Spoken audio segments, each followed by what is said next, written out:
नमस्कार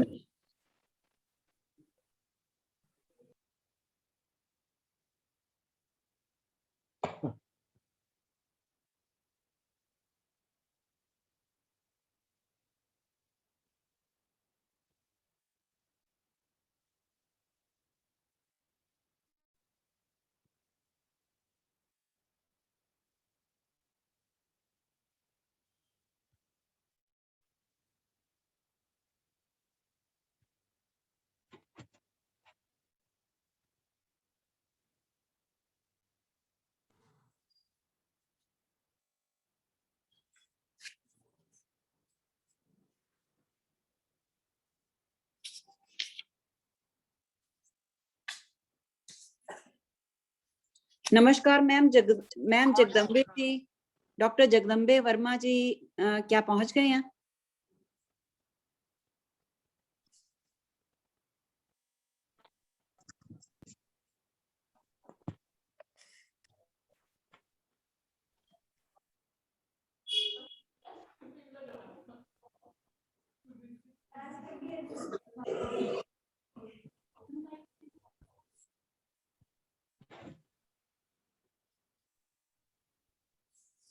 नमस्कार मैम जगदम्बे वर्मा जी की मैं वेट कर रही थी। जी मैं तो हूँ यहीं पर। नमस्कार नमस्कार नमस्ते मैम, शुरू करें फिर?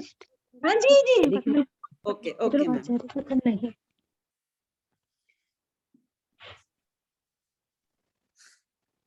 आदरणीय प्राचार्य महोदय, भारतीय शिक्षण मंडल हरियाणा प्रांत के प्रांत अध्यक्ष डॉक्टर जितेंद्र कुमार भारद्वाज जी, प्रांत मंत्री डॉक्टर सुनील शर्मा जी, महिला प्रांत प्रमुख डॉक्टर जगदम्बे वर्मा जी, प्रांत सह प्रमुख युवा आयाम डॉक्टर पवन कुमार जी तथा आज के इस कार्यक्रम की मुख्य वक्ता सुश्री अरुंधति कावड़कर जी, कार्यक्रम में भाग लेने वाले सभी प्राध्यापक बंधु, विद्यार्थियों तथा प्रत्यक्ष और अप्रत्यक्ष रूप से हमारे साथ जुड़े हुए सभी महानुभावों का मैं इस कार्यक्रम में हार्दिक स्वागत करती हूँ, अभिनंदन करती हूँ। जैसा कि हम सबको पता है कि नेताजी सुभाष चंद्र बोस जी का 125वां जन्मदिन पूरे देश में पराक्रम दिवस के रूप में मनाया जा रहा है। इसी कड़ी में आज हमारे महाविद्यालय के द्वारा भारतीय शिक्षण मंडल के सहयोग से एक विशिष्ट व्याख्यान का आयोजन किया गया है। सुभाष चंद्र बोस जी का नाम हम सभी जानते हैं। सुभाष चंद्र बोस जी ने तुम मुझे खून दो मैं तुम्हें आजादी दूंगा और जय हिंद जैसे प्रसिद्ध नारे दिए। भारतीय प्रशासनिक सेवा की परीक्षा पास की। 1938-39 में कांग्रेस के अध्यक्ष चुने गए। 1939 में फॉरवर्ड ब्लॉक का गठन किया। अंग्रेजों को देश से निकालने के लिए आजाद हिंद फौज की कमान संभाली। सुभाष चंद्र बोस जी को नेताजी के नाम से भी बुलाया जाता था। वह भारतीय स्वतंत्रता संग्राम के एक विख्यात नेता थे।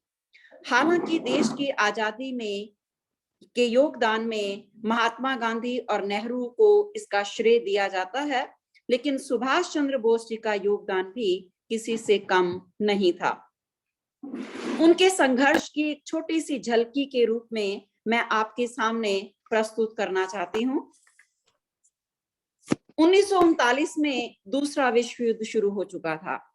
सुभाष चंद्र बोस इस मौके का फायदा उठाना चाहते थे और अंग्रेजी सरकार के ऊपर दबाव डालकर स्वतंत्रता आंदोलन को तेज करना चाहते थे। इसलिए नेताजी सुभाष चंद्र बोस को 1941 ईस्वी में घर में नजरबंद कर दिया गया। नेताजी घर से ही भेष बदलकर निकलने में कामयाब हुए। नेताजी कलकत्ता से ट्रेन में पेशावर पहुंचे। पेशावर से वह काबुल पहुंचे। काबुल से वह रशिया और रशिया से जर्मनी पहुंचने में कामयाब हुए। जर्मनी में इंडियन इंडिपेंडेंस लीग की स्थापना की तथा हिटलर से भारत की स्वतंत्रता में योगदान की बात कही, लेकिन हिटलर ने उन्हें भौगोलिक दृष्टि से मदद में असहमति जताई तथा नेताजी को उस समय जापान पहुंचाने में मदद की। नेताजी सुभाष चंद्र बोस जापान पहुंचने पर उन्होंने आईएनए की कमान संभाली।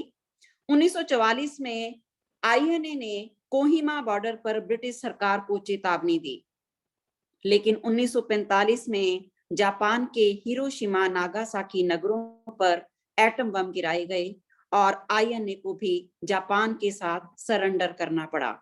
जापानी सरकार ने सभी युद्ध बंदियों को ब्रिटिश सरकार को सौंप दिया।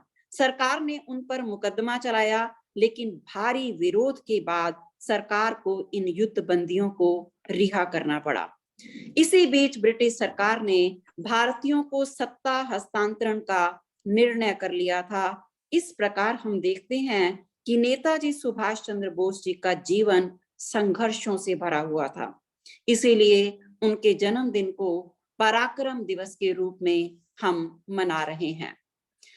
अधिक समय ना लेते हुए, समय को ध्यान में रखते हुए मैं कार्यक्रम की अगली कड़ी में भारतीय शिक्षण मंडल हरियाणा प्रांत की महिला प्रांत प्रमुख डॉक्टर जगदम्बे वर्मा जी से अनुरोध करती हूं कि वह भारतीय शिक्षण मंडल से हमारा परिचय कराएं तथा ध्येय श्लोक का उच्चारण करें। Madam Jagdambe Verma ji, over to you ma'am.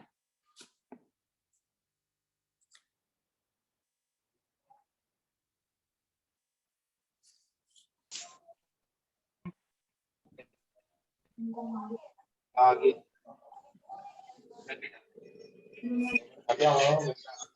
Ma'am Verma जी, अपना अनम्यूट कर लीजिए आप अपने आप को। अच्छा, सॉरी अभी हुआ, अभी आ गई आवाज। हाँ जी मैम। आज की इस संगोष्ठी में उपस्थित पराक्रम दिवस के उपलक्ष्य में नेताजी सुभाष चंद्र बोस जी की जयंती को जो पराक्रम दिवस के जो है घोषित कर दिया गया है, इतने महान व्यक्तित्व के बारे में हम चर्चा करेंगे। ये हमारा सौभाग्य है और मैं सर्वप्रथम का आदर अभिनंदन करती हूँ, अभिवादन करती हूँ।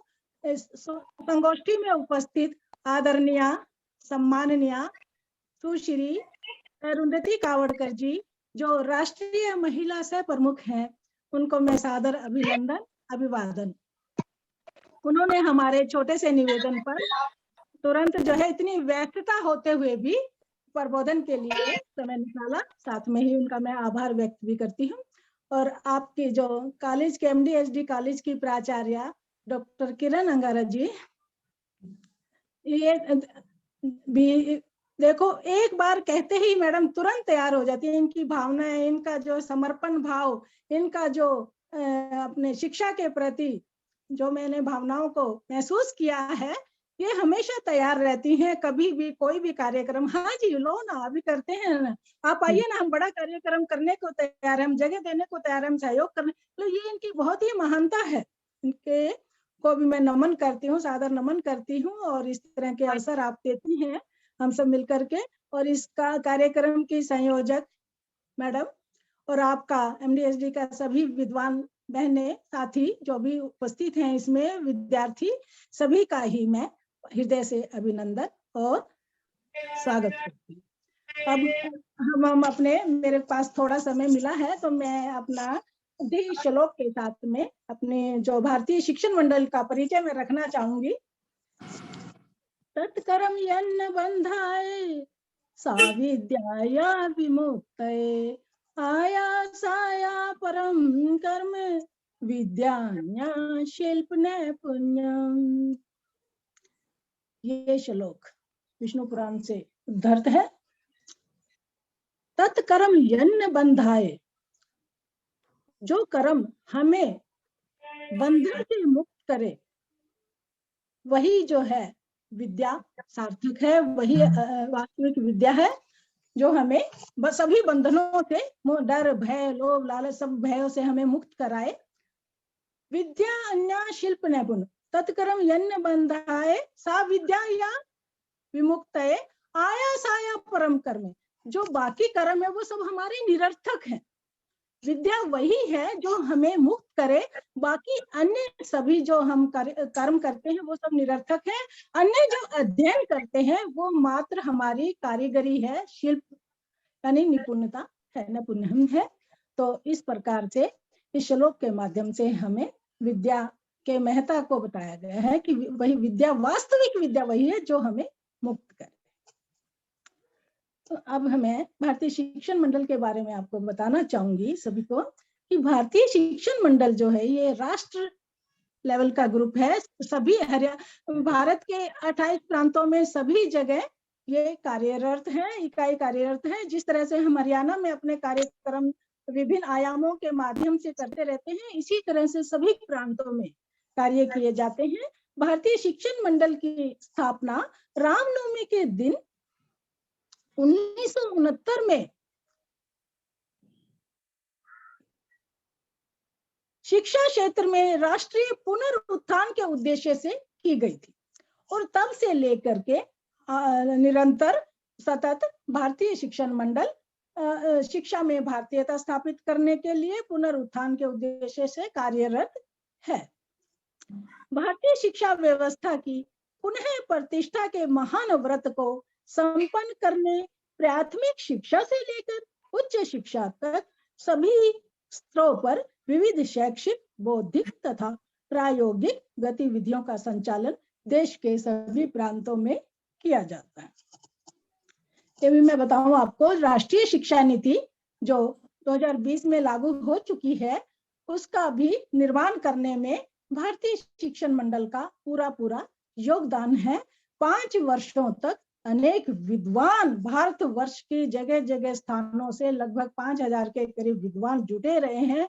उनके विचार मंथन के पश्चात प्रधानमंत्री के साथ में विचार विमर्श करके अनेक कुलपतियों ने बैठ करके तब जाकर के ये राष्ट्रीय शिक्षा नीति को बनाया गया है। पूर्णतः भारत केंद्रित शिक्षा है, जो भारत में हमारे कौशल विकास युक्त शिक्षा है, जिससे कि बेरोजगार न रहे और भारतीय संस्कृति की जड़ों से पोषित हो। इस तरह की शिक्षा का ये इसमें प्रावधान है। हम सब इसको पढ़ें, जानें और औरों को बताएं, इसको लागू करने में मदद करें। क्रियान्वयन में हम शिक्षक बहुत बड़ा योगदान दे सकते हैं। अब हम भारतीय शिक्षण मंडल के जो कार्य प्रणाली के 5 सोपान हैं उनके बारे में चर्चा करते हैं। और अनुसंधान जो है वो शैक्षिक अनुसंधान एक उद्देश्यपरक, प्रभावशाली तथा भारत केंद्रित करने हेतु देश के अनुसंधान वातावरण को रूपांतरित करना जरूरी है।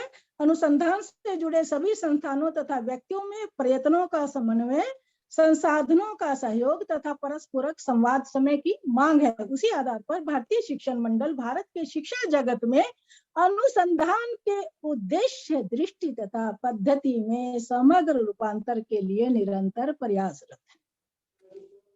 विभिन्न विश्वविद्यालयों तथा अनुसंधान संस्थानों में शोधकर्ताओं व विशेषज्ञों के लिए आनंदशालाओं का आयोजन किया जाता है। वो इसके बाद अनुसंधान के बाद प्रबोधन, 5 सोपान है हमारे। प्रबोधन है प्रशिक्षण, प्रकाशन और संगठन। प्रबोधन में क्या है? नीति धारकों, शिक्षकों तथा सामान्य जनता के लिए भारतीय शिक्षा व्यवस्था के विभिन्न आयामों पर प्रबोधन कार्यक्रमों का आयोजन समय समय पर किया जाता है। इन गतिविधियों से भारतीय वैज्ञानिक शिक्षण विधि का युगानुकूल उपयोग वर्तमान शिक्षा व्यवस्था में हो पाता है। फिर है प्रशिक्षण। भारतीय शिक्षण मंडल के शिक्षण संस्थाओं की शैक्षिक गुणवत्ता विकास हेतु सुगुना यानी गुणवत्ता सुधार आयोजन विकसित किया गया है। सर्वांगीण शिक्षा हेतु सुगुना 3 मुख्य कारकों पर लक्षित है: संस्था प्रबंधन, अभिभावक व शिक्षकों के संयुक्त प्रयासों से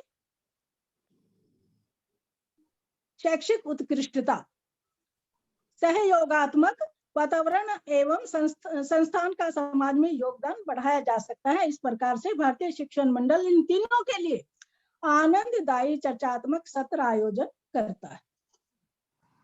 शिक्षकों के लिए अभी भी कल से शुरू है शिक्षक स्वाध्याय आनंदशाला विद्यालय व महाविद्यालयों के सहयोग से आयोजित की जाती है, लेकिन इस समय ऑनलाइन हमारे संगठन मंत्री स्वयं जो है उनको ले गए। आप सब भी कोई उसमें ज्वाइन करना चाहे तो कर सकते हैं, हम लिंक भेजेंगे आपको। इसके बाद प्रकाशन की बात करते हैं कि शिक्षण मंडल सुव्यवस्थित अनुसंधान तथा विशेषज्ञों के पुनरावलोकन के बाद भारतीय जीवन दृष्टि के प्रसार हेतु संदर्भ साहित्य का प्रकाशन करता है। सामान्य जनों में शिक्षण मंडल में विचार को सुप्रचारित करने हेतु विविध भाषाओं में पुस्तक पुस्तिकाओं का प्रकाशन तथा वितरण सभी इकाइयों में किया जाता है। हिंदी, मराठी तथा अंग्रेजी में नियतकालिक प्रकाशित होते हैं, जिनमें सत्य, तथ्य और कथ्य इंक्यूस्ट ऑफ भारतीय शिक्षण, शिक्षा समीक्षा, दर्शन सम्मिलित है। और इसके पश्चात है संगठन। अब भारतीय शिक्षण मंडल संस्था जो है वर्ष 2017 से विश्वविद्यालय की इकाइयां भी प्रारंभ की गई हैं और शिक्षण संस्थानों, शिक्षकों तथा जन सामान्य के सुदृढ़ संगठन से वर्तमान शिक्षा प्रणाली में भारतीयता के कुछ अंश स्थापित करने में सहयोग होता है। साप्ताहिक, देखिए विशेष बात है कि साप्ताहिक वैचारिक एकत्रीकरण मंडल शिक्षण मंडल की नियमित कार्य पद्धति है। एक मंडल के रूप में हम काम करते हैं साप्ताहिक। हम कॉलेज में, अपने पड़ोस में, अपने समाज में कहीं भी कम से कम 4 की संख्या और अधिक से अधिक 12 और किसी एक विषय को लेकर प्रत्येक सप्ताह चर्चा करते हैं और किसी विषय नोट करते हैं, लिखते हैं। इस प्रकार नए सामने आते हैं, उनका समाधान निकलता है, एक लिखने के लिए एक अच्छा मटेरियल तैयार हो जाता है। संगठन के ध्येय के नित्य समरण एवं कार्यकर्ता का निर्माण हेतु इसका संचालन मंडल की सभी इकाइयों में अनिवार्य रूप से होता है। चर्चा में समस्या पर चिंता नहीं, समाधान पर चिंतन होता है। चर्चा के बिंदुओं का शब्दांकन यानी नोटिफिकेशन किया जाता है। तो इस प्रकार ये 5 सोपान हमारे काम करते हैं और गतिविधियों के जिन माध्यमों से करते हैं वो है हमारे शैक्षिक प्रकोष्ठ, अनुसंधान प्रकोष्ठ, महिला प्रकल्प, शालेय प्रकल्प, गुरुकुल प्रकल्प और युवा आयाम। आज ये युवा आयाम के रूप में हम इस कार्यक्रम को भी आयोजित कर रहे हैं। तो शैक्षिक प्रकोष्ठ क्या है? शिक्षा के विविध स्तरों व प्रकारों के लिए भारत केंद्रित पाठ्य सामग्री का निर्माण शिक्षण मंडल का एक महत्वपूर्ण कार्य है। सभी इकाइयों में शैक्षिक प्रकोष्ठ की टोली पाठ्य पुस्तकों की समीक्षा तथा पूरक एवं नवीन पाठ्यक्रम व पाठ्य पुस्तकों के निर्माण का सतत कार्य करती है। तो इस प्रकार से ये समितियां स्नातक और एवं प्रास्नातक पर विश्वविद्यालयों द्वारा choice based credit system CBCS में सीधे लागू करने हेतु पाठ्यक्रम इत्यादि भी बनाती हैं। उच्च शिक्षा में 43 विषयों हेतु राष्ट्रीय स्तर पर स्वतंत्र पाठ्य समिति का निर्माण शिक्षण मंडल ने किया, जो ऐसा करते हैं। तो फिर उसके बाद है हमारा अनुसंधान प्रकोष्ठ। अनुसंधान का हमने पहले भी जाना, जैसे कि अनुसंधान क्या है? हमारी शिक्षा पद्धति का मेरुदंड है। शैक्षिक अनुसंधान में समग्र दृष्टि परिवर्तन हेतु शिक्षण मंडल विभिन्न आनंदशालाओं, अंतरराष्ट्रीय संगोष्ठियों का आयोजन करता है। अनुसंधान के उद्देश्य से विषय एवं विधि को भारत केंद्रित करना पुनरुत्थान के लिए अनुसंधान यानी रिसर्च फॉर रिसर्जेंस, यह अत्यंत उपयुक्त नाम दिया है। कई वर्षों के अथक प्रयास का प्रतिफलन नागपुर में रिसर्च फॉर रिसर्जन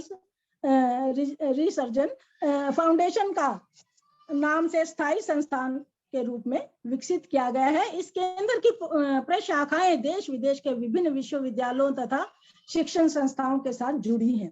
तो बहुत से विश्वविद्यालयों में भारत में MOU हो चुका है। तो RFRF जिसको कहते हैं रिसर्च फॉर रिसर्जेंस का ध्येय शोध के साधन, कौशल तथा विधि को भारतीय संदर्भों में प्रोत्साहित करना तथा पुनरुत्थान जागरण में सहायक शोधकर्ताओं का प्रभावी संगठन तैयार करना, ये उद्देश्य है। फिर महिला प्रकल्प जिसका दायित्व मेरे पास प्रांत का है। हर प्रांत में अपनी एक महिला प्रमुख, जो पहला हमारा मातृशक्ति ही जो है बेस है अपने परिवार का। बच्चे में संस्कार देने की गर्भ से ही संस्कार शुरू हो जाता है। तो परिवार बने पाठशाला जिसका मुख्य है। बाकी अन्य सभी जगह आजकल हम देख ही रहे हैं कि मातृशक्ति का बहुत योगदान है।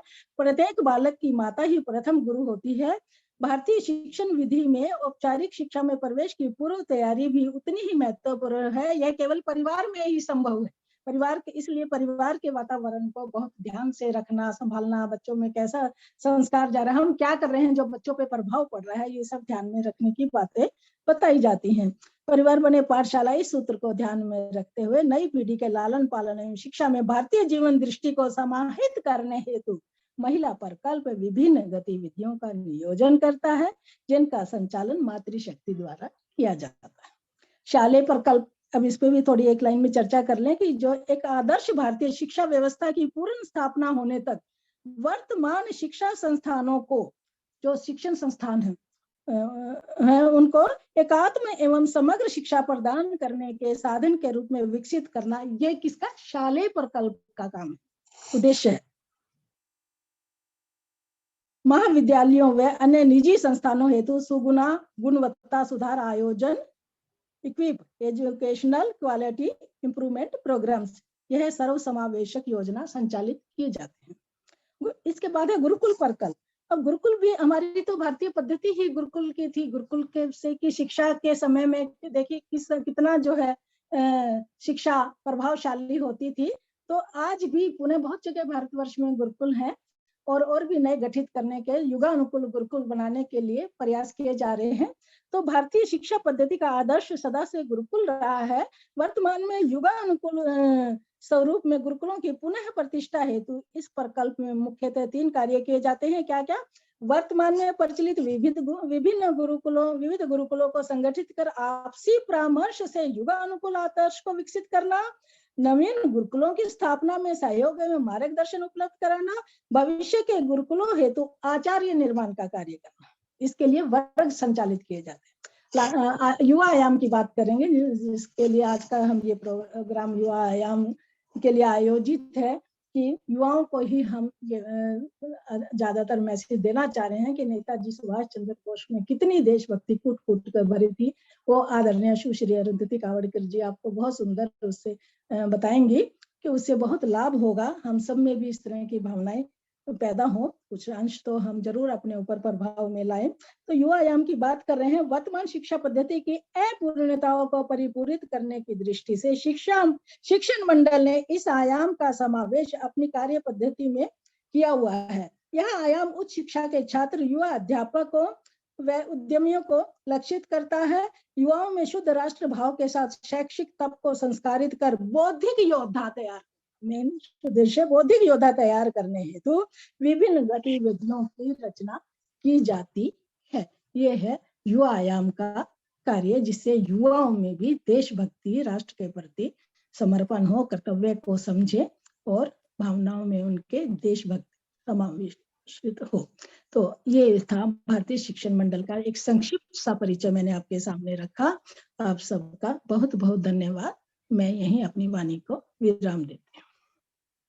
बहुत बहुत धन्यवाद डॉक्टर जगदम्बे वर्मा जी। भारतीय शिक्षण मंडल शिक्षा के क्षेत्र में बहुत ही महत्वपूर्ण कार्य कर रहा है, जिस प्रकार से आपने बताया। अब हम कार्यक्रम को आगे बढ़ाते हैं। अब मैं कॉलेज की साहित्यिक परिषद की प्रभारी डॉक्टर मोनिका ढिल्लों जी से अनुरोध करती हूँ कि वह आज के कार्यक्रम की मुख्य वक्ता सुश्री अरुंधति कावड़कर जी का विधिवत परिचय कराएं। डॉक्टर मोनिका ढिल्लों।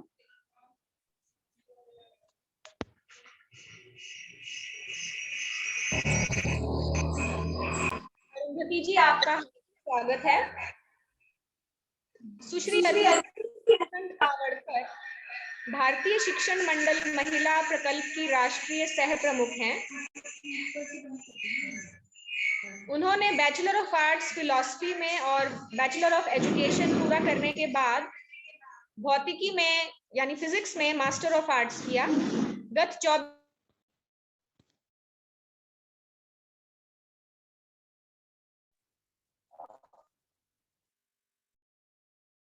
विद्यालय की प्राचार्य के रूप में कार्यभार संभाल रही हैं।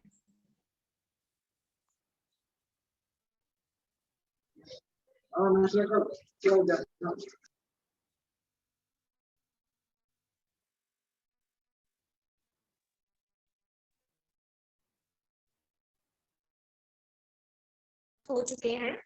उन्होंने महाराष्ट्र शासन के माध्यमिक शिक्षा बोर्ड के शिक्षण संक्रमण नामक मासिक की ओर से संचालित निबंध स्पर्धा में भी पुरस्कृत उन्हें किया गया है। आपका बहुत बहुत स्वागत है मैम।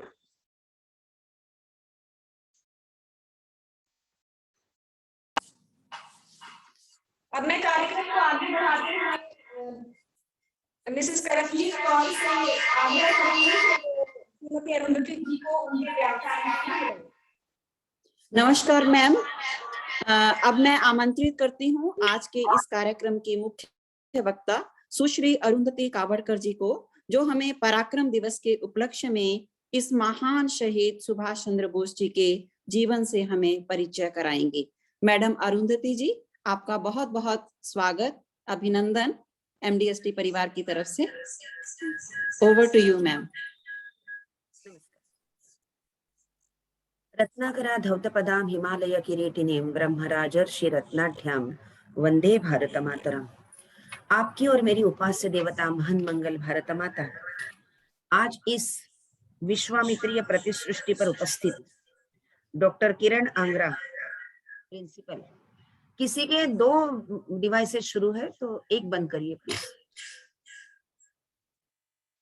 अभी भारतीय शिक्षण मंडल का परिचय जिनके माध्यम से आपने सुना, वे हरियाणा प्रांत की हमारी प्रांत महिला प्रमुख डॉक्टर जगदम्बे जी, करमजीत कौर जी और डॉक्टर मोनिका ढिल्लो जी। आप सबको मेरा अभिवादन और मेरा अभिवादन यहाँ पर उपस्थित सभी प्राध्यापक और छात्रों को भी नमस्ते। आज हम पराक्रम दिन के उपलक्ष्य में यहाँ पर उपस्थित है, एक पराक्रम की गाथा सुनने। मैं थोड़ा सा स्क्रीन शेयर करना चाहूंगी।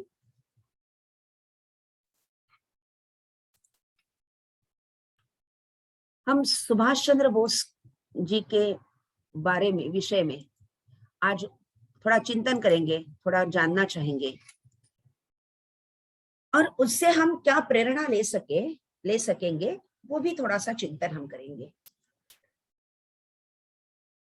देखो, महत्वपूर्ण बात है कि ये जो स्वातंत्र्य युद्ध जो है, स्वातंत्र्य युद्ध समझने के लिए सभी माध्यमों का हमको अभ्यास करने पड़ेगा, जिस सभी माध्यमों से ये स्वातंत्र्य युद्ध लड़ा गया।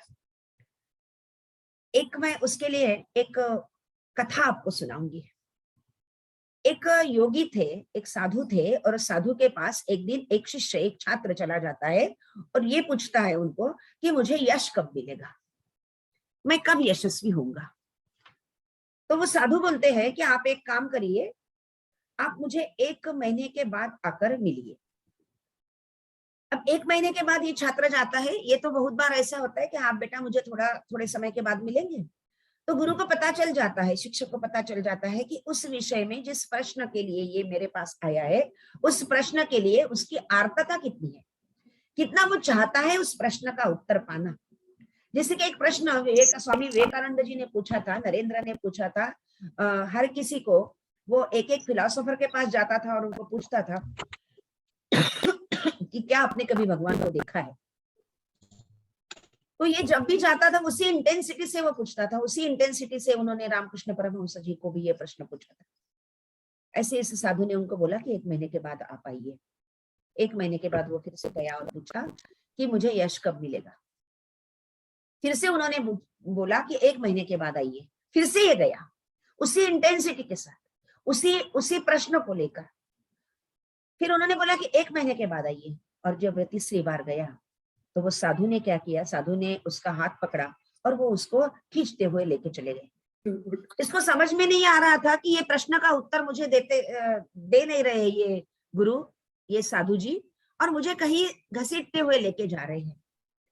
तो वो पूछ रहा था कि हम कहाँ जा रहे गुरुजी, हम कहाँ जा रहे। लेकिन वो कुछ भी उत्तर नहीं दे रहे थे। वो उसको सीधा नदी के किनारे लेके गए। केवल नदी के किनारे लेकर वो रुके नहीं, तो वो नदी के अंदर भी लेके गए और एक जगह पर जाकर उन्होंने उसके बाल पकड़े और उसका मुंह जो है वो ऐसे डुबाया नदी में। तो चिल्लाने लगा, गुरुजी गुरुजी आप ये क्या कर रहे हैं। और जब वो उसका सर ऊपर किया गुरुजी ने, तो गुरुजी ने एक प्रश्न पूछा कि जब आपका मुख नदी के अंदर था, पानी में था, तो सबसे ज्यादा आपको किस बात की आवश्यकता लगी? तो उस छात्र ने उत्तर दिया कि स्वाभाविक है कि मुझे प्राणवायु की आवश्यकता लगी, मुझे ऑक्सीजन की आवश्यकता महसूस हुई। तो उन्होंने उत्तर ऐसा दिया कि जब आपको यश की ऐसी ही आवश्यकता महसूस होगी, तब आपको यश प्राप्त होगा। स्वतंत्रता के लिए भी जब एक एक कोने में हर व्यक्ति को ऐसा लगता है कि स्वतंत्रता मिलनी चाहिए मेरे राष्ट्र को, स्वतंत्रता मिलती है, स्वतंत्रता वो प्राप्त कर लेता है। तो ये जो है कि उसको ये पूरे देश को ऐसा महसूस होना, देश को महसूस जब होता है, हर एक व्यक्ति को ये महसूस जब होता है, तो वो अपने अपने मार्ग से स्वतंत्रता पाने के लिए अग्रसर होता है। और वो सभी मार्ग उतने ही सम्मानजनक होते हैं, उतना ही उनका सम्मान करना चाहिए। जितना आपने अहिंसा के मार्ग का सम्मान किया, उतना ही सम्मान आपको क्रांतिकारकों का करना चाहिए। फिर हम ऐसा नैरेटिव क्रिएट नहीं करेंगे कि दे दी हमें आजादी बिना खड्ग बिना डर। कोई किसी भी देश को, आप अगर स्वतंत्रता का यहाँ पर इतिहास के छात्र है, अगर हम अनेक देशों के राज्य क्रांतियों का अभ्यास करेंगे, तो हम ये पाएंगे कि कोई कहीं की क्रांति बिना खून बहाए नहीं हुई है। ऐसा नहीं होता है कभी कि केवल सत्याग्रह के मार्ग से, केवल अहिंसा के मार्ग से, केवल निशस्त्र क्रांति से क्रांति होती है, ये हमें आजादी मिली है, ऐसा होता नहीं है। किसी भी राष्ट्र के विषय में ऐसा नहीं हुआ है, तो हमारे भी राष्ट्र के विषय में ऐसा हो नहीं सकता। तो इसलिए हमने सभी मार्ग के विषय में जानकारी प्राप्त करनी चाहिए। लोगों ने अपने अपने प्राण दे दिए, अपने पूरे जीवन समर्पित कर दिए। क्या हम उनका सम्मान नहीं करेंगे? क्या हम उनका स्मरण नहीं करेंगे? न जाने ऐसे कितने क्रांतिकारक हुए जिनके बारे में तो जिनके विषय में तो हमको पता भी नहीं है, लेकिन जिनके विषय में हमको पता इंफॉर्मेशन मिलेगी, पता चलेगा, उनको एक हमारा सैल्यूट हमने करना चाहिए। अभी ये अमृत महोत्सव है स्वतंत्रता का, तो स्वतंत्रता के अमृत महोत्सव में बहुत अभ्यास चल रहा है इस देश में कि कहाँ कौन कहाँ क्रांतियां हुई थी, कहाँ ये इस क्रांति की जोत ये वहां निर्माण हुई थी, कहाँ ये प्रेरणा हुई थी। ये सब जो है, ये सभी इतिहास का संकलन चल रहा है। ये हमारा दायित्व भी है। हर एक कॉलेज का, हर एक विद्यालय का, हर एक महाविद्यालय का, हर एक विश्वविद्यालय का यह दायित्व बनता है। भारतीय शिक्षण मंडल ने तो ये ठान ही दिया है कि हम एक देश का इतिहास जो है, वो इतिहास, वो गौरवमय इतिहास जो है, गौरवमय गाथा जो है, ये तेजस्वी लोगों की, ये हम युवा पीढ़ी को बताएंगे, हम किशोरों को बताएंगे, हम शिक्षकों को बताएंगे, और शिक्षकों के माध्यम से हर एक छात्र तक ये इतिहास पहुंचेगा। पाठ्य पुस्तक जो होता है, वो पाठ्य पुस्तक को एक सीमा होती है, और पाठ्य पुस्तक निर्माण करने के लिए वो एक जो अतुल्य भारत जो अभी एनईपी में है, नेशनल एजुकेशन पॉलिसी में है, वो अतुल्य भारत के विषय में बड़ा चिंतन करना पड़ता है, अभ्यास करना पड़ता है। ये अतुल्य भारत तब हमारे पाठ्य पुस्तकों में प्रतिबिंबित होता है। ये इसका प्रतिबिंब पाठ्य पुस्तकों में हो, इसकी हम राह क्यों देखेंगे? हम तो हमारे बच्चों को बताएंगे, हमारे छात्रों को बताएंगे। मैं हमेशा मैं भारतीय शिक्षण मंडल के महिला प्रकल्प का काम करती हूँ, तो मैं सभी महिलाओं को आह्वान करती हूँ कि अपने बच्चों को बताएं, ये गौरवमय तेजस्वी इतिहास बताएं। और इसी कड़ी में आज मैं आपके सम्मुख उपस्थित हूँ एक भारतीय योगी के विषय में बात करने के लिए। जब मैं एक योद्धा की बात कर रही हूँ, और यहाँ पर मैंने पहले स्लाइड में लिखा हुआ है भारतीय योगी, क्योंकि भारतीय योगी ही थे नेताजी सुभाष चंद्र बोस। क्योंकि हर एक यश उन्होंने प्राप्त किया, और प्राप्त करने के बाद उसका जिस पद्धति से उन्होंने त्याग किया है, वो एक केवल एक योगी ही कर सकता है। क्योंकि उनकी वृत्ति ही संन्यास्त थी, पहले से ही थी। जब वो एक किशोर थे, जब एक बच्चा था वो सुभाष, तब भी उनकी एक हमेशा आदत रही है कि अपने पास जो है वो लोगों को दे देना। गरीबों के लिए उनके मन में एक करुणा हमेशा बहती रहती थी, और वो अपने पास जो है वो उनको देने का प्रयास करते थे। अपने मित्रों के साथ वो उनकी सेवा करने का प्रयास करते थे। ये तो उनके मन में वो करुणा थी ही। दूसरी और एक बात है, देने की वृत्ति जो है, जिनके पास भोगों का संपूर्ण सामर्थ्य होता है, और उसकी संभावनाएं वो जो संपादित करते हैं, उसके बाद भी उसका त्याग करते हैं, वो केवल और केवल एक योगी ही हो सकता है, एक संन्यास्त ही हो सकता है। ऐसे भोगों की संपूर्ण संभावनाएं जिसके पास है, उसने किया हुआ भोगों का संपूर्ण परित्याग, उसको सन्यास बोलते हैं। और ऐसे ही सुभाष चंद्र बोस एक सन्यासी थे। जन्म उनका 23 जनवरी 1897 को कटक में, ओडिशा में हुआ था। तब उनके पिताजी जानकीनाथ जो है, वो जानकीनाथ जो प्रख्यात वकील थे, सरकारी नौकरी में थे, वो वहां पर काम करते थे। और उनकी जो माता थी प्रभा देवी, जिनको माँ जननी बोलते थे, ये माँ जननी जो है वो एक बड़े श्रीमंत परिवार से थी। और वो एक प्रेरणा थी सुभाष चंद्र बोस की। जिनको वो पूछते हैं, जिनको सुभाष चंद्र जी पूछते हैं कि मेरे जीवन का उद्देश्य क्या है, जिनके मन में ये मेरे जीवन का उद्देश्य क्या है, ये प्रश्न उपस्थित होता है, वही अपना मार्ग ढूंढ लेता है आगे इंडिपेंडेंटली, यानी खुद वो मार्ग ढूंढ लेता है। जैसे सुभाष चंद्र बोस जी ने अपना मार्ग ढूंढ लिया था। उन्होंने प्रश्न पूछा, और ये जो प्रश्न है मेरे जीवन का क्या उद्देश्य है, ये उनको हमेशा सता रहा था। इसलिए 12 वर्ष की उम्र में अपने माँ को पत्र लिखकर प्रश्न पूछते हैं कि मेरे जीवन का उद्देश्य क्या है।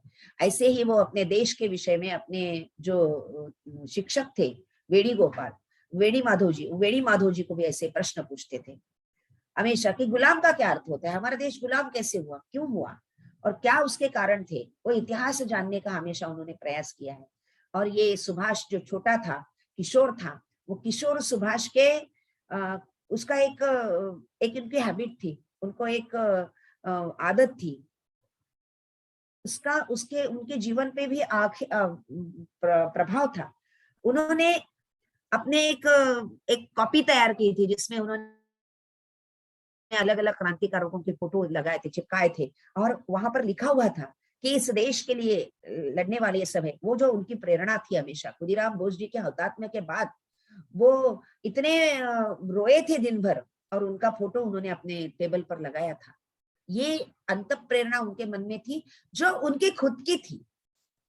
ऐसा नहीं कि उनके परिवार में ऐसा कुछ एक क्रांति की एक धारा चल रही है और वहां से उन्होंने प्रेरणा ली, ऐसा नहीं, ऐसी बात नहीं थी। वो प्रेरणा उनके अंतःकरण में पहले से ही थी, मानो जन्म से ही थी। इस प्रकार से उनकी ये जो अंतः ज्योति है वो हमेशा जलती रही उनके अंतिम श्वास तक।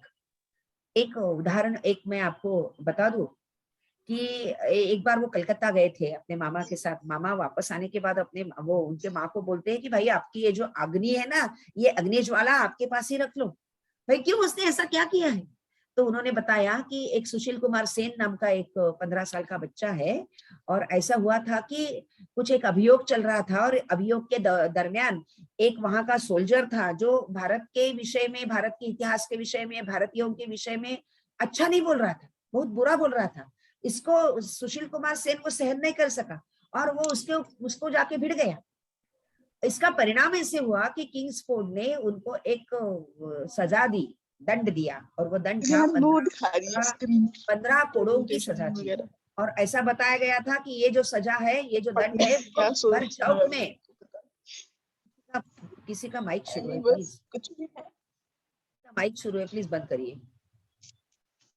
तो ये सजा जो है ऐसी दी गई थी, दंड ऐसा दिया गया था कि वो चौक में उसको खड़ा करे, और चौक में उसको सबके सामने।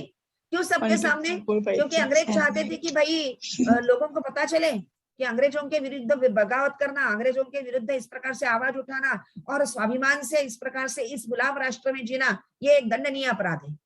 ये बताने के लिए वहां पर वो चौक में उसको खड़ा किया गया, और वहां पर कोड़े उसके ऊपर बरसाने लगे अंग्रेज सोल्जर्स।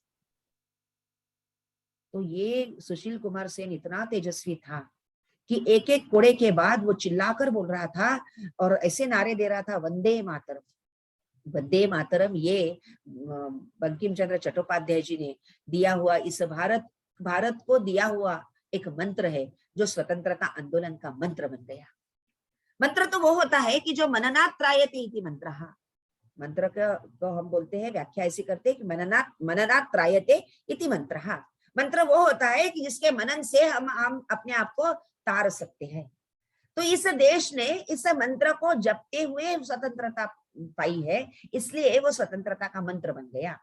क्या है वो मंत्र? जिसमें भारत माता को वंदे मातरम, माता को नमस्कार है। माता कौन है? तो ये भारत माता है। तो हर एक कोड़े के बाद वो जोर से नारा लगा रहा था वंदे मातरम, और सुशील कुमार सेन बोल रहा था बाद में कि हर एक उच्चारण के बाद मुझे ऐसे लग रहा है कि माता मेरे ऊपर फूलों का वर्षा कर रही है। देखो कितनी कितनी तपस्या, कितना त्याग। बच्चे की उम्र थी केवल 15 साल। और तब ये जब घटना हुई तब सुभाष चंद्र बोस कलकत्ता में थे। उन्होंने अपने मामा को बोला कि मुझे केवल उस सुशील कुमार सेन का दर्शन चाहिए, और उस घटना के समय वो वहां उपस्थित थे, और उनके शरीर में इस प्रकार से चेतना उमड़ कर आई थी कि ऐसे लग रहा था कि अभी सुभाष जाएगा और वो उसके साथ, सुशील कुमार के साथ वो वहां पर खड़ा होगा। तो ये प्रेरणा उनमें थी। एक बार जब, क्योंकि अनुशीलन समिति के साथ उनके संबंध थे, हेमंत सरकार उनका मित्र था, और बाकी भी उनके जो अनुशीलन समिति के सदस्य थे उनसे मित्रता सुभाष की थी। इसलिए जानकीनाथ को ऐसे लग रहा था कि इसमें कुछ अलग प्रेरणा है। एक बार वो उनके रूम में गए, तो रूम में उन्होंने देखा कि लाला हरदयाल जी का जो गदर संस्था थी, गदर पार्टी थी, वो गदर पार्टी का एक विज्ञापन है। और वो विज्ञापन में क्या लिखा था कि गदर के लिए काम करने के लिए, यानी भारत माता हिंदुस्तान को स्वतंत्रता पाने के लिए, स्वतंत्रता प्राप्त कराने के लिए एक जवामर्द सिपाही चाहिए। और उसका क्वालिफिकेशन लिखा था, क्या उसका वेतन रहेगा, क्या उसकी तनख्वाह रहेगी। तो तनख्वाह लिखी थी मृत्यु।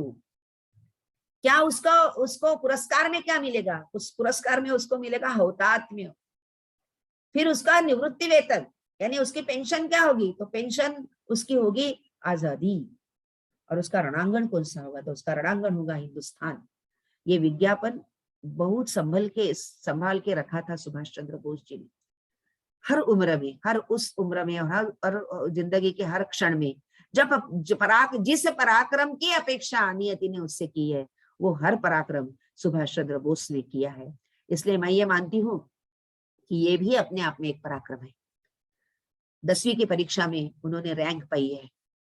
10वीं की परीक्षा भी रैंक पाकर उन्होंने उत्तीर्ण की है। हर एक छात्र के लिए एक ये उदाहरण के तौर पर रखा जाना चाहिए।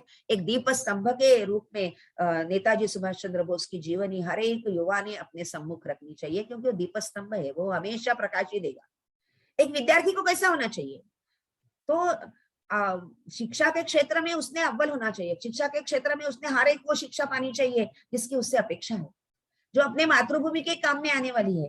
वो सब जो विजडम है, वो विजडम उसने पाना चाहिए, और वो भी इस प्रकार से पाना चाहिए कि उसमें जहां तक जितना हो सके उतना अच्छा उसने करना है। ज्ञान हर जगह से, हर एक दिशा से आए।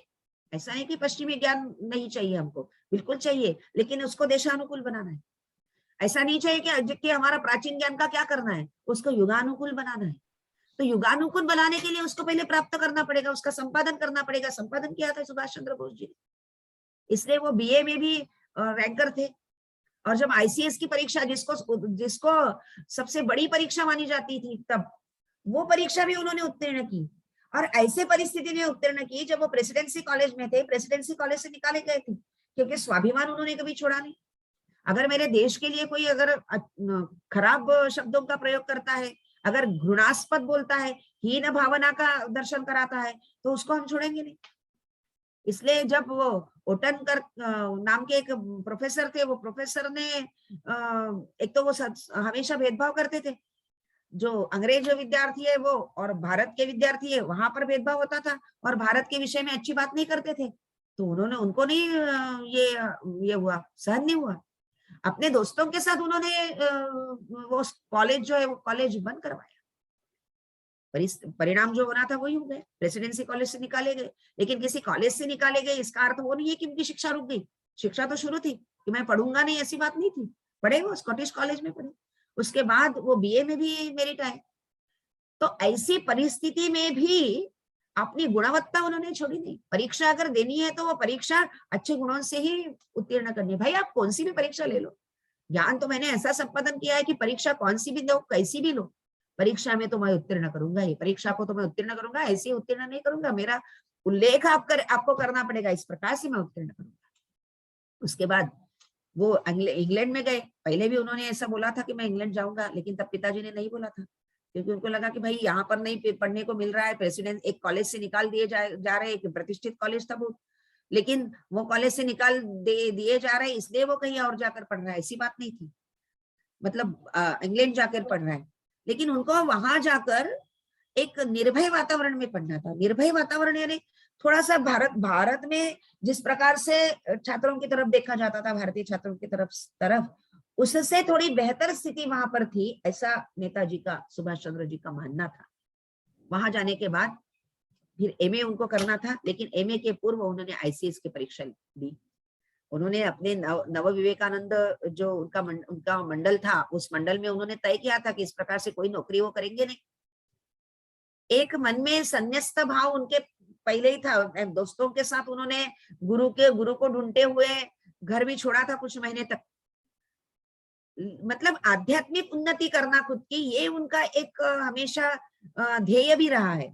और ये आध्यात्मिक उन्नति करते करते, मतलब ये उन्नति खुद की तो करनी है, उद्धरेत आत्मनात्मानम, ये गीता बताती है, वो करना है, लेकिन अपने देश के लिए, बड़े ध्येय के लिए अपने आप को समर्पित करना भी एक आध्यात्मिक उन्नति है। जैसे स्वामी जी को तो समाधि में, स्वामी विवेकानंद जी को तो समाधि में अपने आप को खो देना, समाधि में लगे रहना, ये बहुत पसंद था, लेकिन रामकृष्ण परमहंस जी ने उनको बोला था कि ये तुम्हारा ध्येय नहीं है, इस देश के लिए काम करना ये तुम्हारा ध्येय है। ऐसे ही अपना ध्येय उनको पता था, अपना ध्येय इस मातृभूमि के लिए अंतिम क्षण तक। बाद में जब आजाद हिंद सेना की स्थापना उन्होंने की है, तो आजाद हिंद सेना में काम करने वाले हर एक सिपाही से उन्होंने, मैं अंतिम श्वास तक इस देश के लिए लड़ूंगा, ये शपथ जैसे उन सबसे ली थी, वैसे खुद ने भी ये शपथ, ये प्रतिज्ञा की थी, और वो प्रतिज्ञा अपने जीवन के अंतिम क्षण तक उन्होंने जी है। आईसीएस की परीक्षा पास करने के बाद उन्होंने नौकरी नहीं की, वो छोड़ दिया। ये बहुत कठिन होता है।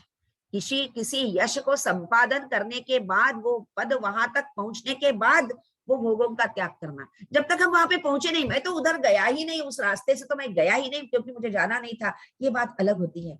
लेकिन जाने के बाद जब वहां पे सब सुख की संभावनाएं उनके सम्मुख उपस्थित थी, उसके बाद उस सुखों का किया हुआ त्याग, इसलिए मैंने बोला, और पहले स्लाइड में उनको भारतीय योगी करके बोला है, इसलिए वो सन्यासी थे, क्योंकि वो सभी संभावनाएं उनके सामने थी कि जिन संभावनाओं के लिए लोग बहुत पूरी जिंदगी लगा देते हैं, वो बड़ी आसानी से उनको मिली थी, क्योंकि बुद्धिमत्ता बड़ी तरल थी।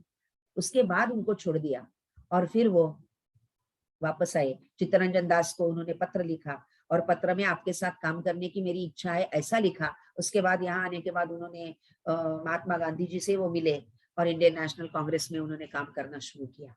लेकिन उनके मत थोड़े अलग थे, प्रखर थे, इसलिए ये प्रखर मत इंडियन नेशनल कांग्रेस में बहुत से लोगों को, कुछ लोगों को नहीं जम रहे थे, लेकिन समर्थन बहुत था उनको। लोगों को उनके जैसा तेजस्वी व्यक्तित्व नेतृत्व के रूप में चाहिए था। इसलिए वो आगे 39 में जो चुन के आए थे, पट्टाभी सीतारामैया को हराते हुए चुने गए थे, और वो जो जन समर्थन उनका मिला था, इसका कारण यही था कि ऐसे कांग्रेस में भी ऐसे लोग थे जिनको इस प्रकार से प्रखर नेतृत्व चाहिए था। उन्होंने कांग्रेस में रहते हुए संगठनात्मक काम भी बहुत किया। एक ऐसे सभी साइंटिस्ट लोगों के साथ, जैसे विश्वेश्वरैया है, मेघनाथ साहा है, उनके साथ भी उनके बहुत अच्छे संबंध थे, और वो उनको हमेशा ये चाहते थे वो कि भारत, जो नया उभरने वाला भारत है, वो एक सशक्त राष्ट्र बने, और उसके लिए इन सभी वैज्ञानिकों के साथ भी चर्चाएं हमको करनी चाहिए, और सब मनीषियों की भी सेवा जो है वो देश के लिए हम प्राप्त कराएंगे। इस प्रकार से उनके विचार थे। ये यहाँ पर जैसे लिखा है कि 16 जुलाई 1921 में उन्होंने यहाँ पे कांग्रेस ज्वाइन किया, और कांग्रेस में एक नेतृत्व के रूप में वो उभर आए। तो मुझे 21 की एक बात याद है कि जब 1905 में बंगाल का विभाजन हुआ था, और बंगाल के विभाजन के समय वो जो आंदोलन पूरे देश में चला था, जब लोकमान्य बाल गंगाधर तिलक जी ने चतुर्सूत्री की घोषणा की थी, जिसमें पहला सूत्र था स्वराज्य, दूसरा सूत्र था राष्ट्रीय शिक्षण, तीसरा सूत्र था स्वदेशी, और चौथा था विदेशी ये जो है वस्तुएं हैं उसके ऊपर बहिष्कार। पुणे में पहली एक होली हुई थी विदेशी कपड़ों की, जो स्वातंत्र्यवीर विनायक दामोदर सावरकर जी ने की थी, जिसमें शिवराम पंत प्रांस में उपस्थित थे, लोकमान्य तिलक जी का उस होली के सम्मुख एक बड़ा तेजस्वी, होली जैसे ही तेजस्वी एक भाषण हुआ था, सब देशवासियों को संबोधित करते हुए स्वतंत्रवीर सावरकर जी का भाषण हुआ था। ये सब हुआ था, उसका विरोध जब तब गांधी जी दक्षिण अफ्रीका में थे और उन्होंने किया था, लेकिन 21 में उन्होंने ही इस प्रकार की होली जलानी चाहिए ऐसे करके एक बात बताई थी और होली जलाई थी, होली भी की थी विदेशी वस्तुओं कपड़ों की। तो ऐसे होता है, जब उसका तब विरोध किया था उन्होंने, लेकिन बाद में उनको एक्सेप्ट करना पड़ा। यही एक स्पष्ट होता है इसी से कि स्वतंत्रता के लिए अनेक मार्ग है। जैसे हम बोलते हैं, एक मुझे याद आ रहा है कि स्वामी विवेकानंद जी जब सर्वधर्म परिषद में गए थे और उनका भाषण, वो एक जो फेमस भाषण जो 11 सितंबर को हुआ था, उनको 11 सितंबर 1893 को, जिसको हम 11 सितंबर को हम दिग्विजय दिन के रूप में मनाते हैं पूरे देश भर। तो वो जो 11 सितंबर का उनका भाषण है, जो सर्वधर्म परिषद के पटल पर उन्होंने दिया था, वहां पर उन्होंने पुष्पदंत नामक कवि का महिम्न स्तोत्र का एक श्लोक है, रुचि नाम वैचित्र्यात् रुजुकुटिल नाना पथजुषान् नृणामेको गम्यस्त्वमसि पयसाम् अर्णवैव। मतलब हर एक की रुचि के अनुसार, अपने यहाँ तो इतनी देवताएं हैं, हर किसी को अपने अपने देवता का चॉइस है, अपने अपने प्रकृति के अनुसार। अगर मैं इस प्रकृति की हूँ, रुद्र प्रकृति की हूँ, तो मैं दुर्गा का भजन करूंगी। अपने अपने प्रकृति के अनुसार हमारी देवताएं होती है। तो रुचि नाम वैचित्र, विचित्र अलग अलग रुचि है, रुजु होंगी कुटिल होंगी। तो किसी को क्रांति कार्य में रुचि है, क्रांति कार्य से ही भारत को स्वतंत्रता मिल सकती है, ऐसे विचार है। हर एक विचार का स्वागत है इस देश में, बिकॉज वी सेलिब्रेट डाइवर्सिटी। भाई हर एक अद्वितीय है, हर एक अलग है, स्वतंत्र है। जितने व्यक्ति है उतनी प्रकृति है। हर एक की प्रकृति अलग है, अपने अपने प्रकृति के अनुसार मार्ग का चयन होगा। लेकिन इसका अर्थ, जैसे हम हर एक प्रवाह का स्वागत करते हैं, हर एक प्रवाह को हम गंगा ही बोलते हैं, हम तो हर एक लोकमाता बोलते हैं, गंगा ही बोलते हैं। इसीलिए तो भारतीय शिक्षण मंडल ने नदी को जानो एक अभियान चलाया है, जिसमें अभी देश भर के नदियों के विषय में डाटा कलेक्ट होगा। क्योंकि मेरे गांव में जो नदी है वो भी गंगा ही है, हम तो गंगा ही बोलते हैं। मैं जब छोटी थी तब हमारी दादी बोलती थी चलो गंगा पर जाएंगे। वो गंगा तो हमारे यहाँ झरपट करके एक अभी नाला ही बोलते हैं उसको, लेकिन वो हमारे गांव को वो जल देती है, वो हमारी नदी है, वो हमारी गंगा है। हर एक नदी को गंगा बोला जाता है, तो इसलिए हर एक मार्ग का सम्मान होता है, इसलिए बोला गया है रुचि नाम वैचित्र्य। तो कुछ लोगों ने क्रांति कार्य चुना था। ऐसे ही सुभाष चंद्र बोस जी का जो विचार थोड़े अलग थे, लेकिन जन समर्थन बहुत था इनका। और एक पराक्रम ऐसा है कि गांधी जी ने जो कैंडिडेट दिया था पट्टाभी सीतारामैया, उनको हराकर नेताजी सुभाष चंद्र बोस इंडियन नेशनल कांग्रेस के अध्यक्ष के रूप में चुने गए। यही केवल पराक्रम नहीं है, चुने जाने के बाद गांधी जी को ये बात पटी नहीं, तो उसके लिए उन्होंने अपने पद का त्याग कर दिया। मुझे लगता है कि वहां पर भी आईसीएस की परीक्षा पास करने के बाद उसका उन्होंने किया हुआ त्याग, यहाँ पर भी सर्वोच्च पद पर आसीन होने के बाद किया हुआ त्याग, और उसके बाद भी जब फॉरवर्ड ब्लॉक की उन्होंने स्थापना की, तो उसके बाद वहां पर भी उनको जनसमर्थन बहुत है। 2.5 लाख की उनकी सभा थी, और उन सभा में उन्होंने बात की थी। वो मतलब जिस क्रांतिकारी को इतना जनसमर्थन भी है, इसका अर्थ ये होता है, देखो इसको समझ लो, हम जब लोकतंत्र की बात करते हैं तो लोकतंत्र में लोगों का समर्थन आवश्यक होता है। क्रांतिकारक जो होते हैं, वो क्रांतिकारक बहुत बार ऐसा होता है वो अकेले चलते हैं, बहुत कम छोटा ग्रुप उनका होता है, क्योंकि क्रांतिकारियों में गोपनीयता की आवश्यकता होती है। और गोपनीयता जो है, ये गोपनीयता जनसामान्य का स्वभाव नहीं होता। जनसामान्यों के लिए जन आंदोलन की आवश्यकता होती है, तो जन आंदोलन का भी उतना ही महत्व है। जैसे मैंने बोला था कि जब देश को स्वतंत्रता की उतनी आर्तता रहेगी, जैसे वो बच्चे का छात्र का मैंने बताया था ना, पहले उदाहरण जहां से मैंने शुरू किया वही सूत्र है उसमें। जब उसको लगेगा कि यश मुझे प्राप्त होना ही चाहिए, तब वो यश प्राप्त होता है। वैसे स्वतंत्रता तब मिलती है कि कोई भी देश का कोना ऐसा ना हो कि जिसको लगे कि यही ठीक है। ऐसा जब तक रहेगा तब तक स्वतंत्रता नहीं मिल सकती। लेकिन जब ऐसा लगता है कि हाँ स्वतंत्रता को मिलनी चाहिए, तो फिर अलग अलग मार्ग माध्यम से लोग काम करना शुरू। उन्होंने ये छोड़ दिया, कांग्रेस, इंडियन नेशनल कांग्रेस छोड़ दिया, फॉरवर्ड ब्लॉक में उन्होंने काम करना शुरू किया। जब दूसरे महायुद्ध की, जैसे शुरू में प्रस्तावना में बताया गया, दूसरे महायुद्ध की शुरुआत हुई, तब कांग्रेस में भी अलग अलग विचारधारा रही। एक विचारों को ऐसा लगता था, लोगों को ऐसा लगता था कि अभी ये अच्छा मौका है, क्योंकि इस युद्ध से हमारा कुछ ये नहीं है, हमारा कुछ संबंध ही नहीं है, क्योंकि ये युद्ध में भारत तो घसीटा गया था, भारत को तो खींच कर लेके गए थे क्योंकि हम गुलाम थे। तो इस युद्ध से भारत का कोई संबंध नहीं था, अंग्रेजों का संबंध था, और अंग्रेज तो हमारे सेना के भरोसे ही हमारे ऊपर राज करते थे। तो हमारी सेना के भरोसे वो इस युद्ध में जाने वाले हैं, तो हम हमारी कुछ कंडीशंस रखें। लेकिन कुछ लोगों को ऐसा लगता था कि नहीं, ऐसी कंडीशन ऐसे समय में नहीं रखनी चाहिए। ये उनके लिए सौहार्द की भावना उनकी थी। लेकिन हमारे शास्त्र, हमारे ऊपर जिनका राज्य चल रहा है वो हमारे अपने है नहीं, तो उनके लिए इस प्रकार से सौहार्द की भावना रखने की कोई आवश्यकता नहीं थी वैसे, लेकिन रखी गई, रुचि नाम वैचित्र। तो सुभाष चंद्र जी का कहना ऐसा था। तो फिर रासबिहारी बोस जी ने जो एक सेना तैयार की थी हिंदी सैनिकों की, उस सेना का नेतृत्व फिर सुभाष चंद्र बोस को मिला। और सुभाष चंद्र बोस, जैसे कि अभी बताया कि 88 दिन की पनडुब्बी में प्रवास कर वो वहां पर गए। सिंगापुर के रेडियो से उन्होंने फिर लोगों को ये बताया, क्योंकि वहां पे संगठन किया गया, आजाद हिंद सेना की स्थापना की, और आजाद हिंद सेना का नेतृत्व जो है रासबिहारी बोस ने फिर वो सुभाष चंद्र बोस जी को दिया, और उन्होंने पूरी युद्ध की रूपरेखा बनाई।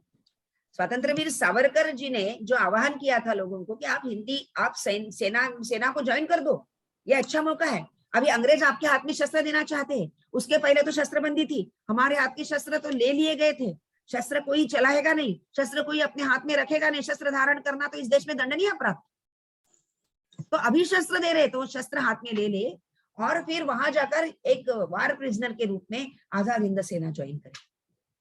तो एक ऐसी बड़ी रणनीति तैयार हुई, और फिर जापान, जर्मनी, इटली, फिर सभी ये इन देशों के साथ बातचीत की सुभाष चंद्र बोस जी ने, वहां उनका समर्थन प्राप्त किया। और फिर आजाद, तब तक तो नजर कैद में थे, नजरबंदी थे यहाँ पर, ज्यादातर बहुत बार वो उनको बंदी कराया गया, बहुत बार उनको वो प्रिजनर थे, वहां से वो छूटकर वहां गए एक अदम्य साहस से, एक ध्येय उनके सामने था, उस ध्येय के साथ। और 27 फरवरी 1941 को उन्होंने आजाद हिंद रेडियो से भाषण दिया, और उन्होंने बोला कि मैं सुभाष चंद्र बोस बोल रहा हूँ। तब तक सुभाष चंद्र बोस कहाँ है ये अंग्रेजों को भी पता नहीं था, देशवासियों को तो पता ही था नहीं कि भाई गए कहाँ सुभाष चंद्र बोस। और सुभाष चंद्र बोस जी ने वहां पर, नेताजी ने वहां से भाषण दिया, मैं सुभाष चंद्र बोस बोल रहा हूँ, यहाँ पर मैं एक पूरे साल भर एक संगठन का काम मैं यहाँ कर रहा था, अभी हम बाहर से आक्रमण करेंगे, आप अंदर से सेना में विद्रोह करिए, आप वहां काम करिए, हम यहाँ से काम करेंगे। एक अच्छी रणनीति तैयार हुई। लेकिन फिर बाद में कुछ यश भी प्राप्त हुए। अंडमान निकोबार में उन्होंने झंडा फहराया, ये भी एक पराक्रम की बात थी। आजाद हिंद सरकार की स्थापना की, आजाद हिंद सरकार की स्थापना की, इसका अर्थ स्वतंत्रता पाने की शुरुआत हो गई। अंडमान निकोबार में उन्होंने यश प्राप्त किया। उसके बाद फिर मणिपुर में भी 14 अप्रैल 1944 को उन्होंने तिरंगा लहराया। उसके पूर्व 30 दिसंबर 1943 में राष्ट्रध्वज फहराया था उन्होंने। आजाद हिंद सरकार के प्रथम प्रधानमंत्री के रूप में उन्होंने तिरंगा फहराया था। ये उनका बड़ा पराक्रम है। हम स्वतंत्र हो गए हैं इसकी घोषणा करना, और उसको बाकी राष्ट्रों ने उनको मान्यता देना, ये एक बड़ा पराक्रम है। 30 दिसंबर 1943 को उन्होंने राष्ट्रध्वज फहराया। इतना ही नहीं तो एडी लोकनाथन को अंडमान निकोबार के आजाद हिंद सरकार के प्रथम गवर्नर के रूप में उन्होंने नियुक्त भी किया। ये उन्होंने पहले प्रधानमंत्री के रूप में आजाद हिंद सरकार के ये जो उन्होंने किया ये पराक्रम है। मणिपुर में मोइरांग में उन्होंने जो राष्ट्रध्वज फहराया ये उनका पराक्रम है। तो उनके जहां जहां जब जब जिस प्रकार के पराक्रम की आवश्यकता थी और जिस प्रकार के पराक्रम से उनको नियति को उनसे अपेक्षा थी वो उन्होंने किया हुआ है। तो ये उनका पराक्रम है। चलो दिल्ली का उनका सपना था और चलो दिल्ली का उनका सपना पूर्ण नहीं हो सका क्योंकि फिर दूसरे महायुद्ध में चित्र बदल गया। पहले तो जापान को यश मिल रहा था लेकिन बाद में वो परिस्थिति बदली। मुसोलिनी जो है मुसोलिनी नहीं रहे और उसके बाद बहुत सी बातें हुई। फिर बाद में तो जापान पर बॉम्ब भी गिराए गए और ये चित्र बदला। इसका अर्थ जो प्रयास हुए उसका अवमूल्यन नहीं होता है क्योंकि प्रयास ऐसे हुए उनको यश भी मिला। यश ये मिला कि हमारे इस भूमि पर किसी ने राष्ट्रध्वज इस देश का फहराया। वो जब भारत गुलाम था तब ये हुआ। उसके बाद और एक महत्वपूर्ण बात ऐसी है कि इसके कारण आजाद हिंद सेना और आजाद हिंद सेना का आजाद हिंद सरकार, इसके कारण देश में एक जो स्वतंत्रता की लहर चली उस लहर के कारण बाद में फिर स्वतंत्रता हमको मिली है। क्योंकि सेना जो है वो सेना अंग्रेजों की रही नहीं। सेना को जैसे 1905 में इस देश को पता चला कि इस भूमि के लिए हमारी भावना केवल हम मालक है ऐसी नहीं है, तो हम ये हमारी माता है, हम उनके संतान है, ये हमारी भावना है। वंदे मातरम ये हमारी माता है, ये जो भावना थी इसलिए इसके टुकड़े हम सहेंगे नहीं। इस भावना को पहली बार अनुभूत किया इस देश में लोगों ने। ऐसे ही इस सेना को, जो सेना अभी तक राज्य निष्ठा रखती थी, वो राज्य निष्ठा को ही वो अपना सर्वस्व समझती थी, उस सेना को पहली बार ये महसूस हुआ कि इस भूमि के हम हैं, हमारी निष्ठा जो है भूमि के लिए होनी चाहिए। ये हमारे नहीं तो ये भूमि हमारी है, ये लोग जो भूमि के लिए लड़ रहे हैं वो हमारे हैं। इस बात को पहली बार सेना ने महसूस किया, अनुभव किया और वही क्षण था स्वतंत्रता का। उस कारण हम स्वतंत्र हुए हैं। ये मैं बता रही हूँ, ये तो क्लेमेंट एटली बता रहे थे। जब 1947 में हम स्वतंत्र हुए और ये जो उसका जो बिल है वो हाउस ऑफ कॉमन्स में जब क्लेमेंट एटली ने रखा तब उनको कंजर्वेटिव पार्टी के एक सदस्य ने प्रश्न पूछा कि अभी ऐसा क्या हुआ है अचानक कि आप हिंदुस्तान को स्वतंत्रता देना चाहिए ऐसा आपको लग रहा है। तब उन्होंने बताया कि अभी हम एक ज्वालामुखी के मुख पर बैठे हैं। वो ज्वालामुखी कौन था? तो ज्वालामुखी था आजाद हिंद सेना और सुभाष चंद्र बोस।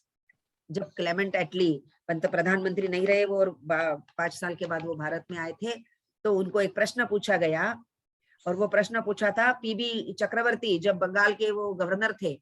उन्होंने प्रश्न पूछा कि गांधी जी का जो छोड़ो भारत आंदोलन है, भारत छोड़ो आंदोलन है, वो तो 47 के बहुत पहले, मतलब 42 का आंदोलन है वो, तो फिर उसके बाद ऐसी क्या परिस्थिति हुई भाई कि आपने ये छोड़ दिया, भारत छोड़ा, आपने ऐसा एक बिल पास किया? तो उन्होंने बताया कि कुछ कारण, दूसरे महायुद्ध के कारण भी उनके अंग्रेजों पर, इंग्लैंड पर परिणाम हुआ था, लेकिन उन्होंने बताया कि सबसे महत्वपूर्ण कारण जो है वो है सुभाष चंद्र बोस और उनकी सेना। सुभाष चंद्र मैम बोस। शायद आपका माइक अनम्यूट हो गया है, म्यूट हो गया, आप अनम्यूट कर लीजिए।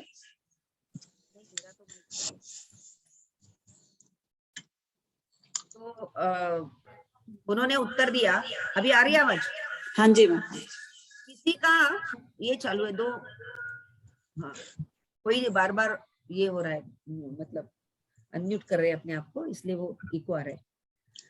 तो उन्होंने पूछा कि भाई ऐसा क्या कारण है, तो उन्होंने बताया सुभाष चंद्र बोस और उनकी आजाद हिंद सेना। उन्होंने फिर एक बात क्लियर की कि अभी हिंदी सेना जो है, हिंदी सेना हमारी नहीं रही, हिंदी सेना अभी उनकी निष्ठा हमारे लिए नहीं है, इसलिए सेना ही हमारी नहीं रही जिनके भरोसे हमने राज्य किया, तो हमको ये राज्य छोड़ना पड़ा, दूसरा कोई मार्ग ही हमारे सामने नहीं था। फिर और एक प्रश्न उन्होंने पीबी चक्रवर्ती जी ने पूछा था कि गांधी जी के छोड़ो भारत आंदोलन का स्वतंत्रता आप दे रहे हैं, उसके ऊपर क्या असर पड़ा है भाई? स्वतंत्रता में उतना कितना योगदान है? तो उन्होंने उसका उत्तर दिया था मिनिमल, बहुत ही कम।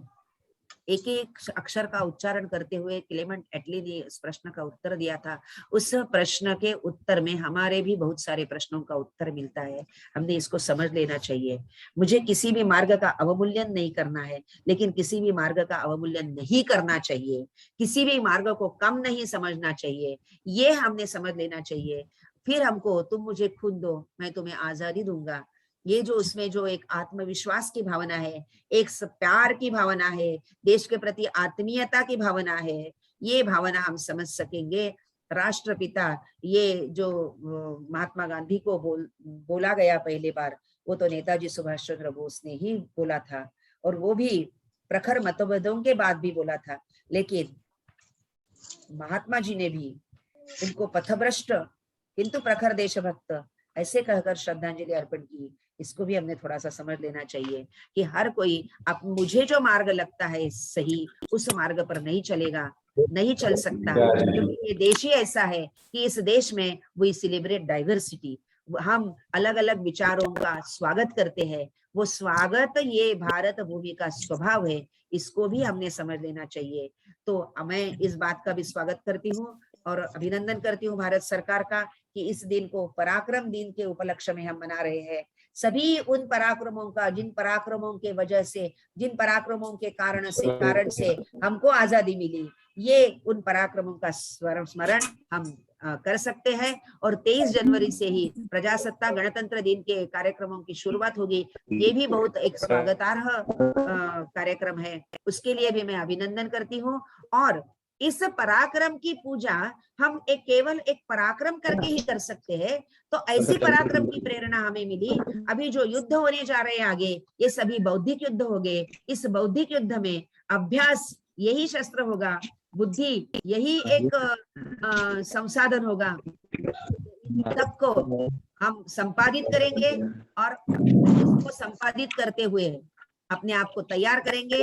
उसके लिए भारत माता हमें प्रेरणा दे, भारत माता हमें उसकी शक्ति दे, ऐसी प्रार्थना हम भारत माता के चरणों पर करते हैं। और उस प्रार्थना के साथ मैं मेरी वाणी को विराम दूंगी। धन्यवाद।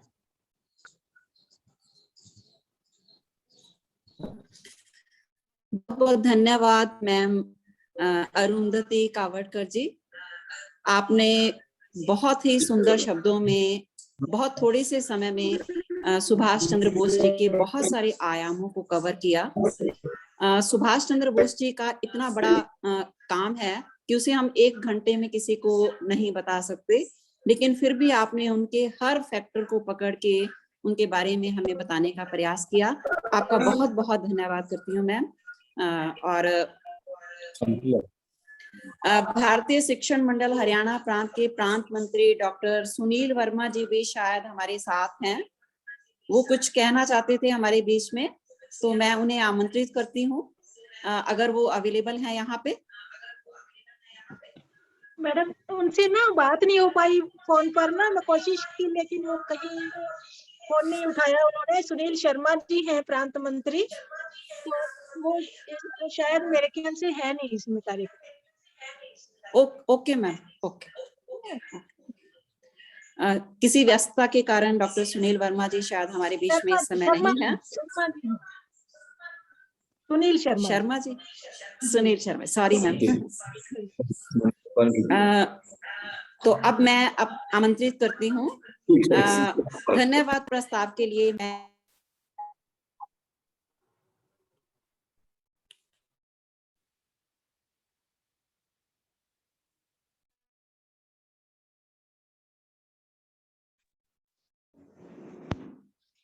क्या आप लोग मुझे सुन पा रहे हैं? जी। आज के हमारे में पधारी धन्यवाद कि उन्होंने हमें के अनछुए पहलुओं से अवगत कराया। नेताजी द्वारा दिखाए गए मार्ग पर चलते हुए दृढ़ इच्छा शक्ति से लक्ष्य को प्राप्त किया जा सकता है। हमारा राष्ट्र नेताजी के त्याग और बलिदान को हमेशा याद रखेगा और आने वाली पीढ़ियों के लिए वे सदा ही प्रेरणा के स्रोत रहेंगे। अरुंधति जी ने हमें बताया कि नेताजी का विश्वास था कि अपने कर्मों के प्रति निष्ठा और मातृभूमि के प्रति प्रेम ही सच्चा कर्मयोग है। और मैं आशा करती हूँ कि बोस जी के जीवन के विभिन्न आयामों को जानकर हमारे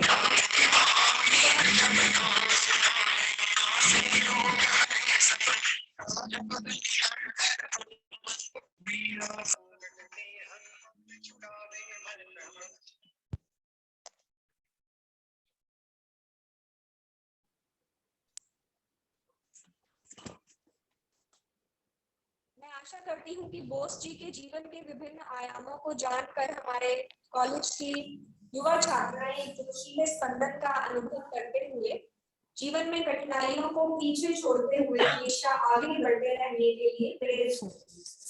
मैं हमारे कॉलेज की प्राचार्य जी डॉक्टर मीरा नागरा का भी आभार व्यक्त करती हूँ कि वे हमेशा अपने उत्साही और सबल व्यक्तित्व से हमें ऐसे व्याख्यान आयोजित करवाते रहने की प्रेरणा प्रदान करती रहती हैं।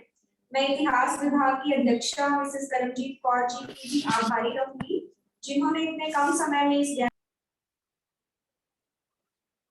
इसे संपन्न करवाया। इसके साथ ही मैं हमारे सभी साथियों और विद्यार्थियों का भी हार्दिक आभार व्यक्त करती हूँ, जिन्होंने आज के इस ऑनलाइन कार्यक्रम को सार्थक बनाया। धन्यवाद अरुंधति जी, धन्यवाद जगदम्बे वर्मा। इसके साथ ही हम कार्यक्रम का समापन करते हैं। बहुत बहुत धन्यवाद मैम जगदम्बे जी, मैम अरुंधति जी, आपका बहुत बहुत धन्यवाद। आप म्यूट हैं मैम।